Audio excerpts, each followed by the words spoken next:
வள்ளி கிட்ட நீ தப்பா நடந்திருக்க மாட்டேன். நான் அதை கோர்ட்ல நிரூபிப்பேன். நீ வள்ளிக்கான ப்ரோமோல வந்து பார்த்தீங்கன்னா, நம்ம ஆறுமுகத்த அரெஸ்ட் பண்ண சஞ்சய் வந்திருக்காங்க. அப்ப வள்ளி சொல்லிடுறாங்க, இவர் என்கிட்ட தப்பா தான் நடந்துக்கிட்டாருன்னு சொல்லிட்டு, அதனால அரெஸ்ட் பண்ணி கூட்டிட்டு போயிடுறாங்க. கூட்டிட்டு போய் அங்க வந்து லாக்கப்ல வந்து ஆறுமுகத்த வந்து பார்த்தீங்கன்னா, செமையா அடிச்சிடுறாங்க.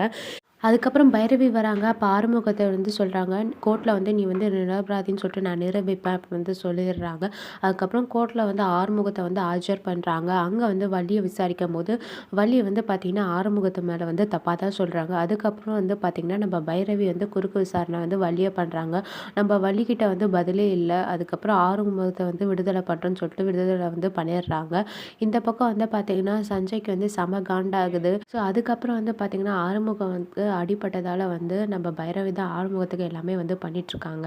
இந்த வந்து பக்கம் வந்து பார்த்தீங்கன்னா, ஆறுமுகம் நன்றி சொல்றாங்க. அப்ப வந்து பைரவி சொல்றாங்க, "இதெல்லாம் வந்து உனக்கு புடிச்சு பண்ணல. நீ தப்பு பண்ணியிருக்க மாட்ட." அப்படின்னு வந்து சொல்லிட்டு தான் வந்து, "சரி ஒரு மனிதாபிமானத்தோட தான் இதெல்லாம் நான் பண்ணேன்." அப்படின்னு வந்து சொல்றாங்க.